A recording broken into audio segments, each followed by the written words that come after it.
അവർ ആ നേഴ്സിന്റെ മുറിയിൽ കാണും. ഇഞ്ചക്ഷൻ റെഡിയാണോ? റെഡി. റെഡി.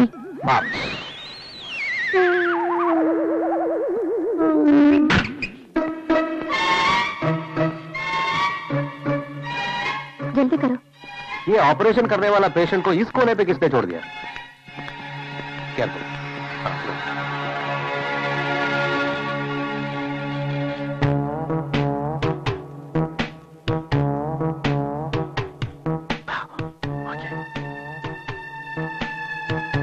മുസ്തഫ, ഞാൻ പിന്നാ പറഞ്ഞവനെ കെട്ടിപ്പിടിക്കണം. ഉടൻ നീ മുന്നാക്കം വന്നവനെ ക്ലോറോഫോം മണപ്പിക്കണം. ബഹളം വെച്ചാൽ ആൽബർട്ടോ ഇഞ്ചക്ഷൻ കൊടുക്കണം. കറക്റ്റ്. എന്നിട്ടോ എന്നിട്ട് ഈ കെട്ടഴിച്ച് അവന്റെ തലയിൽ കെട്ടി സ്ട്രക്ചറിൽ കിടത്തി തള്ളി പുറത്തേക്ക് കൊണ്ടുപോകും. അപ്പോഴാ പെണ്ണോ ഓളെ കാണാനില്ല.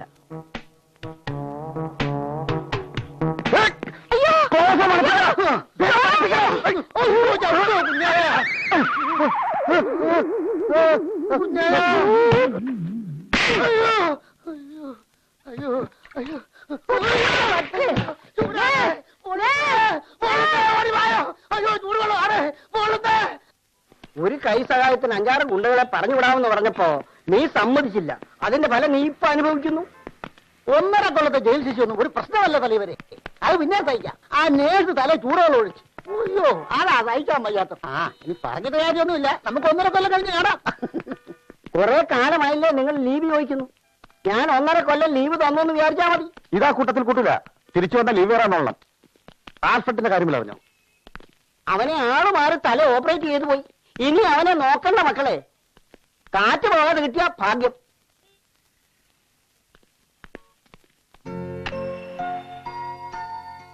ഈ ബിൽഡിങ്ങിന് ഇങ്ങനെ ഒരു പ്രശ്നമുണ്ട്.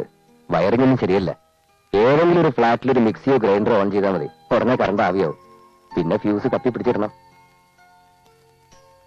ഞാനുണ്ടാക്കുന്ന ഒരു നേരത്തെ ആഹാരം കഴിക്കാൻ നമുക്ക് ഇത്രയും വെളിച്ചം പോരെ? മതി, ധാരാളം മതി.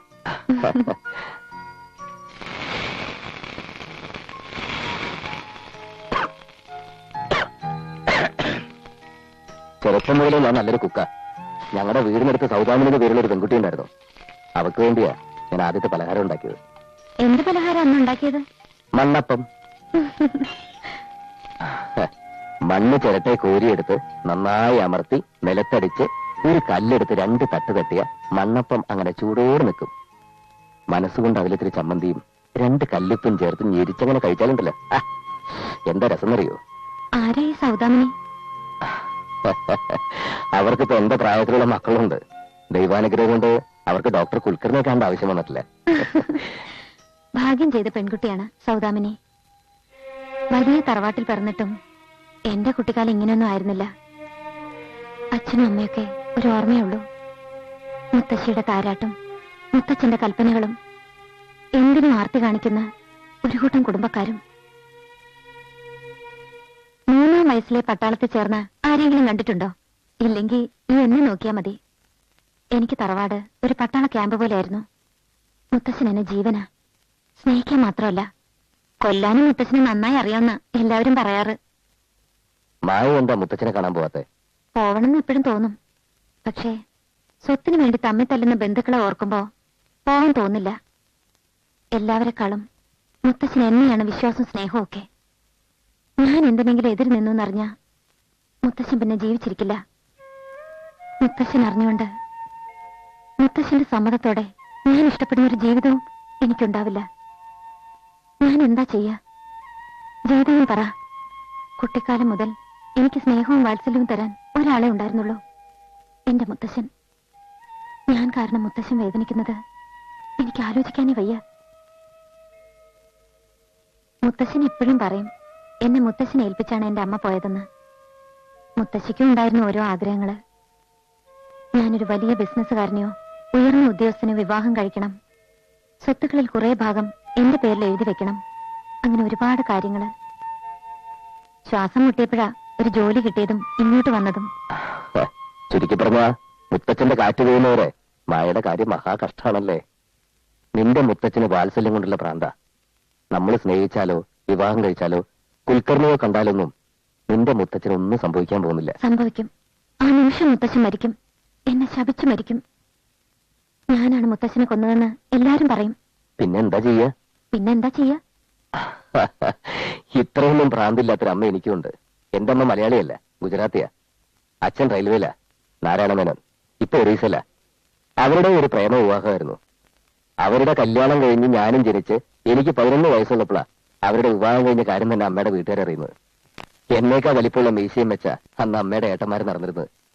അന്നെങ്ങാനും സത്യം അറിഞ്ഞ് അച്ഛനെ കൈ കിട്ടിയിരുന്നെങ്കിൽ അവരച്ഛനെ കൊന്നു കളയായിരുന്നെന്ന് അമ്മ ഇപ്പോഴും പറയാറുണ്ട്. അമ്മയുടെ ഒരു മിടുക്കൊണ്ടാ അന്ന് അച്ഛനും അമ്മയും രക്ഷപ്പെട്ടത്. നമുക്കും ആ പാരമ്പര്യം പിന്തുടർന്നാലോ? നിന്റെ സ്വത്തൊക്കെ അവർ തിന്നട്ടടി. നിനക്ക് സ്വത്ത് വേണമെന്നുണ്ടോ?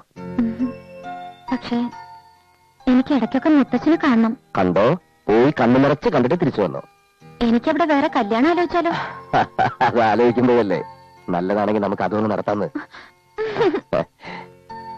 അപ്പോ നമുക്ക് നമ്മുടെ ജീവിതം ആരംഭിക്കാല്ലേ?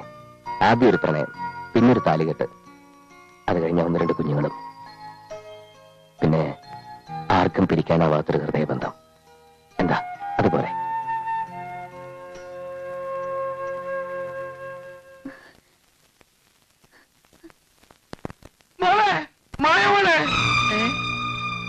അച്ഛന്റെ നിലവിളിയല്ലേ കേട്ടത് കമലാക്ഷി? എന്റെ ദൈവമേ, ഒന്നും പറയാതെ അങ്ങ് പോയോ? എന്റെ പൊന്നച്ഛാ!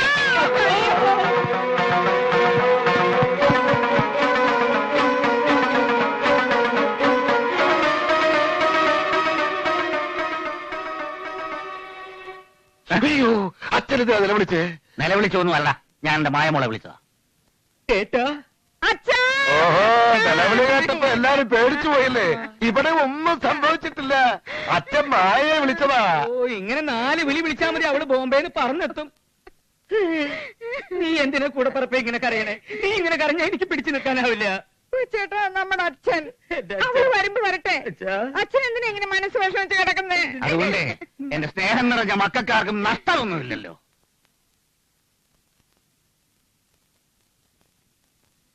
എന്റെ മനസ്സ് പൊള്ളിയത് വെറുതെയല്ല. ഗോവിന്ദൻകുട്ടി മൈസൂരിൽ നിന്ന് മായയ്ക്കൊരു ആലോചന കൊണ്ടുവന്നിട്ടുണ്ട്. മൈസൂരിലെ വലിയൊരു ബിസിനസ്സുകാരന്റെ മകനാ പയ്യൻ. അവന് ഡൽഹിയിൽ ഒരു ഉയർന്ന ഉദ്യോഗം ഉണ്ടത്രേ. ഏത് നേരത്തും വിദേശത്ത് സർക്കിട്ടാ. ഞാനതങ്ങ് നടത്താൻ തീരുമാനിച്ചു. അതിന് അവളെ കൂടെ സമ്മതിക്കണ്ടേ അച്ഛാ? സമ്മതിക്കും. അതാ ഞാനും അവളും തമ്മിലുള്ള ബന്ധം. അതിലൊരു പിഴവ് പറ്റുന്നത് നിങ്ങളൊന്ന് കാണിച്ചതാ. ആ നിമിഷം എന്റെ ചങ്ക് പറിച്ച് നിങ്ങൾക്ക് ഇട്ടുതരാം. നാളെ അവരിവിടെ വരുന്നുണ്ട്. ജോലിത്തിരക്കെന്നും പറഞ്ഞ് 2 കൊല്ലമായി ബോംബെന്ന് വരാത്ത മായയോട് എത്രയും വേഗം ഇവിടെ എത്താൻ പറയണം. അതിനുള്ളൊരു വഴി ആലോചിക്കുക ഞാൻ. അവിടെ പോയി അവളെ കയ്യോടെ കൂട്ടിക്കൊണ്ടുവരണമെന്നാ ഗോവിന്ദൻകുട്ടി പറഞ്ഞത്. അതിന് ഈ ഗോവിന്ദൻകുട്ടി മൈസൂരിൽ നിന്ന് എപ്പോഴായിട്ടായിരുന്നല്ലേ അത്? അവൻ രാവിലെ മുതൽ ഇവിടെ ഉണ്ടല്ലോ. നിങ്ങളാരും കണ്ടില്ലേ? ആ, എന്നാ കണ്ടു. അവനെ തെക്കേ മുറി കിടക്കുന്നുണ്ട്.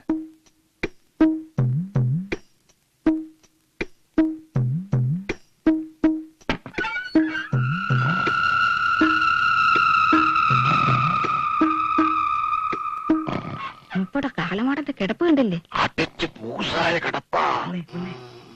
എന്നാലും ഈ ഗോവിന്ദൻകുട്ടി നമ്മളറിയാതെ മായയ്ക്കൊരു ചക്കിലുണ്ടാക്കില്ലേ? അതും ഇംഗ്ലണ്ടിൽ നിന്ന് ഒരു സേതുമാധവനെ. ഈ വിവരം എന്റെ ശിവൻകുട്ടി അറിഞ്ഞ അവൻ അപ്പ ആത്മഹത്യ ചെയ്യും. അതൊരു നല്ല കാര്യ. കയ്യിൽ നിന്ന് നേരത്തെ അവനോട് അത് ചെയ്യാൻ പറ. വൃത്തക്കേട് പറയാതെ. ഇവനെ വിശ്വസിക്കരുതെന്ന് ഞാൻ എല്ലാരോടും പറയാറുള്ളതാ. അമ്മയുടെ ഇളയ ആങ്ങളെയാണ്, അച്ഛന്റെ പിന്നാലെ അളിയനാണ് എന്നൊക്കെ പറഞ്ഞിട്ട് ഇപ്പൊ എന്തായി? ഗോവിന്ദൻകുട്ടി കൊണ്ടുവന്ന സേതുമാധവനെ മായെങ്ങാനും കല്യാണം കഴിച്ചാൽ അതോടെ മായയും മായയുടെ സകലമായും ഗോവിന്ദൻകുട്ടിയുടെ കയ്യിലാവേ. അയ്യോ, നേരാ. എനിക്കിപ്പോ അറിയണം, അതാരാ ഇന്ത്യയിൽ ഇതുവരെ എത്താത്ത ഒരു സേതുമാധവൻ? അവനെന്താ ഈ വീട്ടിക്കാര്യം? നിന്റെ കാര്യം പോക്ക എന്റെ ശിവൻകുട്ടിയെ. ആ സേതുമാധവനാ മായയെ കെട്ടാൻ പോന്നെ. ഒരു ഗണേതമാധവനെ അവളെ കെട്ടാൻ പോണില്ല. കെട്ടിയ അവന്റെ ശവം ഈ വീട്ടുമുറ്റത്ത് കിടക്കും. ഈ ശിവൻകുട്ടി വെറും ശവൻകുട്ടിയല്ല, ഈറ്റപ്പുലിയാണ്. അതും പെറ്റി കിടക്കണം ഓർമ്മിച്ചോ. ആഹാ, ഗണേതമാധവൻ.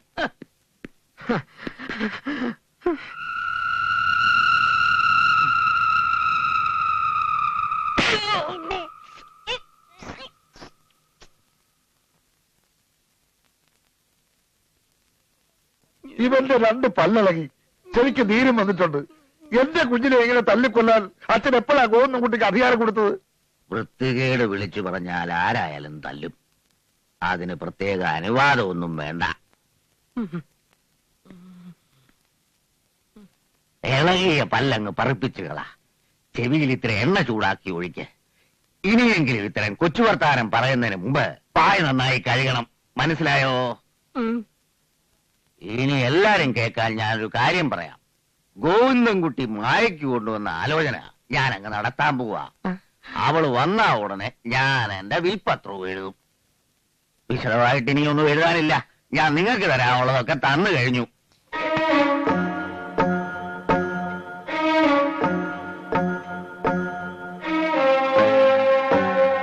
ഇത്രയും സ്വത്ത് കിട്ടിയിട്ട് ആ പാവം കുട്ടി എന്ത് ചെയ്യാനാച്ചാ?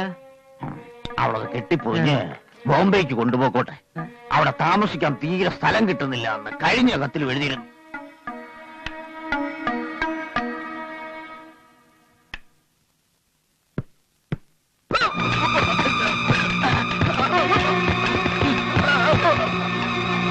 അയ്യോ എന്റെ അച്ഛൻ പോയേ. അച്ഛാ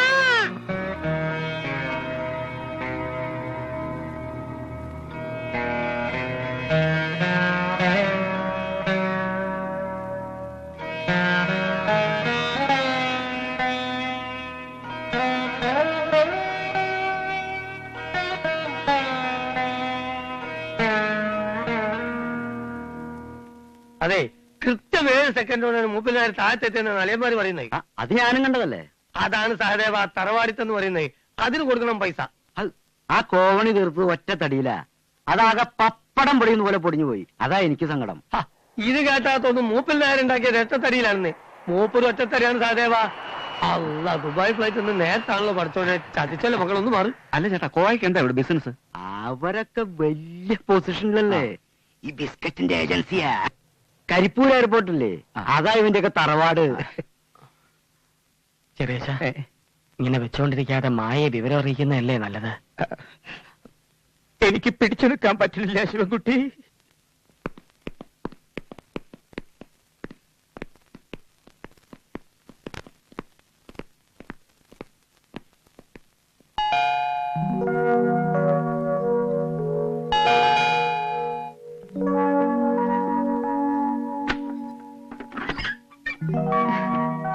ആരാ നിന്റെ നാട്ടിലൊരു വാസുണ്ണി? ചെറിയമ്മയുടെ മോനാ. എന്തേ, അവനെന്തെങ്കിലും പറ്റിയോ? അവനൊന്നും പറ്റിയിട്ടില്ല. അവന്റെ വക നിനക്കൊരു ടെലഗ്രാം വന്നിട്ടുണ്ട്. ഡിയറസ്റ്റ് മായ, മുത്തച്ഛൻ became dead body. Vasunni waiting for Maya. എന്റെ ഈശ്വര, എന്റെ മുത്തച്ഛൻ എന്ത് പറ്റി? മുത്തച്ഛൻ ബിക്കെയിം ഡെഡ് ബോഡി എന്ന് വെച്ചാ മുത്തച്ഛൻ മടിയായി. അതായത് മുത്തച്ഛൻ മരിച്ചു. അയ്യോ, എന്റെ മുത്തച്ഛൻ. എനിക്ക് മുത്തച്ഛനെ കാണണം. എനിക്ക് ഇപ്പൊ പോണം. നീ കിടന്ന് വെള്ളം വെക്കാമേ. മുത്തച്ഛനല്ല, ഏത് ദേവേന്ദ്രനായാലും ജനിച്ച ഒരു ദിവസം വടിയാവൂലേ. നമുക്ക് അങ്ങോട്ട് പോവാൻ ചെയ്യട്ടെ. ഉടനെ പോവാം. നമ്മളെ രണ്ടാളെ ഒന്നിച്ച് കണ്ട വടിയായ മുത്തച്ഛൻ നരിയാവുന്നു നീ തന്നെയല്ലേ എന്നോട് പറഞ്ഞത്? അതിന് സാറിനെ മോളെ ആരും കാണാൻ പോലെ. സാറും ചേച്ചിയും കുഞ്ഞും അവിടെ എത്തുന്നു, ചേച്ചി മാത്രം അവിടെ ഉള്ളവർ കാണുന്നു. അങ്ങനെ നോക്കുന്നു ചിന്തിച്ചു. അതെ, അങ്ങനെ മതി. എനിക്കൊന്ന് മുത്തച്ഛനെ കണ്ടാ മതി. സാർ എന്തായാലും ചേച്ചിയെ കൊണ്ടുപോയി മുത്തച്ഛന്റെ മൃതദേഹമെങ്കിലും ഒന്ന് കാണിച്ചു കൊടുക്കണം. ഇല്ലെങ്കിൽ ഒരു ജീവിതാവസാനം വരെ മനസ്സിൽ ഇങ്ങനെ കടന്നു പൊരിയും. നമ്മൾ എങ്ങനെ നടന്ന് പോവാ? സമയത്തിന് ഇവിടെ എത്തണമെങ്കിൽ വല്ല വിമാനത്തിലും കയറി പറക്കണം. എന്നാ നീയും വാ, നമുക്ക് ഒന്നിച്ച് പറക്കാം. ഇവളില്ലാതെ മോളെ കൊണ്ട് ഒറ്റയ്ക്ക് ഞാൻ ഇവിടെ എന്ത് ചെയ്യാന്? അത് ഞാൻ ഏറ്റു. സാറിന്റെയും ചേച്ചിയുടെയും കൂടെ ഏത് അന്റാർട്ടിക്ക വേണമെങ്കിലും ഞാൻ വരാം. നമുക്ക് 3 പേർക്കും ഓരോ ഫുൾ ടിക്കറ്റും മോൾക്കൊരു കുട്ടി ടിക്കറ്റും എടുത്ത് നമ്മൾ ഇപ്പൊ കേരളത്തിലേക്ക് പറഞ്ഞാൽ എന്റെ ഉള്ള ബാങ്ക് ബാലൻസും പറക്കുമല്ലോ കൃഷ്ണ. ഈ മുത്തച്ഛനെ മരിക്കാൻ കണ്ടൊരു നേരം. പോവാം. ബാങ്ക് പൊളിഞ്ഞാലും ശരി, നമുക്ക് പോവാം. ചേച്ചി കരച്ചിലെടുത്ത് നമ്മളത് പറക്കിയായി.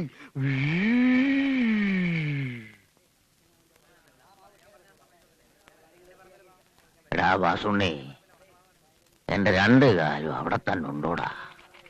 കാലൊക്കെ അങ്ങോട്ട് വീർത്ത് നല്ല ഭംഗി വെച്ചിട്ടുണ്ട്. അവിടെ എന്താടാ ഒരു ബഹളം കേൾക്കുന്നത്? അത് അച്ഛനും അമ്മയും എല്ലാരും കൂടി താഴ്ത്തിരുന്ന് മുത്തച്ഛൻ അഥവാ മരിച്ച ഏത് മാവാ മുറിക്കേണ്ടെന്ന് ചർച്ച ചെയ്യാ.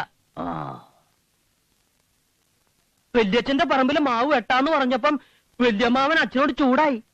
കഴിഞ്ഞ പ്രാവശ്യം അതിന് 2000 മാങ്ങ കിട്ടിയിത്രേ. എന്നിട്ട് ഏത് മാവാടാ മുറിക്കുന്നേ? അമ്മയുടെ പറമ്പിലെ ആ ഉണക്കമാവ്. മുത്തച്ഛൻ മരിച്ചാൽ അത് അമ്മ എല്ലാവർക്കും കൂടി വിൽക്കും. അത് വെട്ടി മുറിച്ച് മുത്തച്ഛനെ. മതി, നിർത്താ.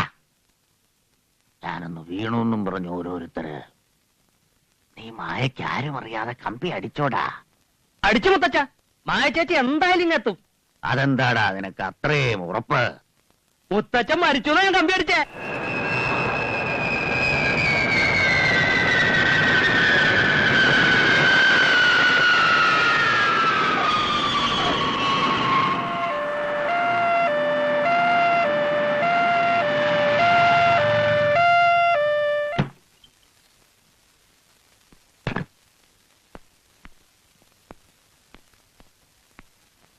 മുത്തച്ഛ, ആശാരി വന്നു, സഹായിക്കണോ? വേണ്ട വേണ്ട വേണ്ട.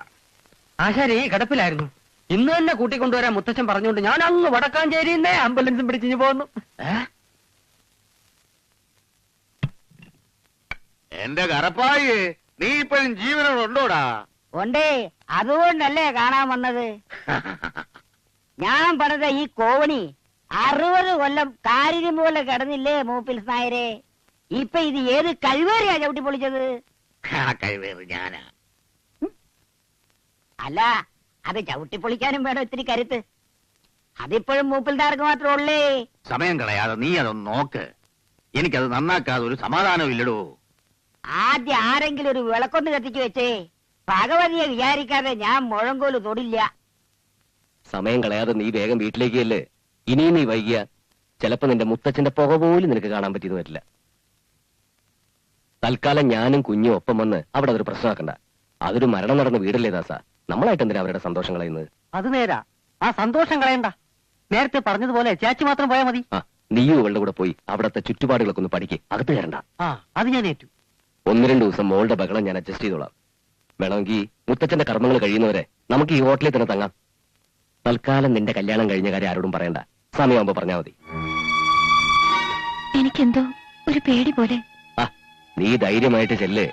നിന്റെ മുത്തച്ഛന്റെ ആത്മാവിന് വേണ്ടി ഞാനും പ്രാർത്ഥിക്കാം.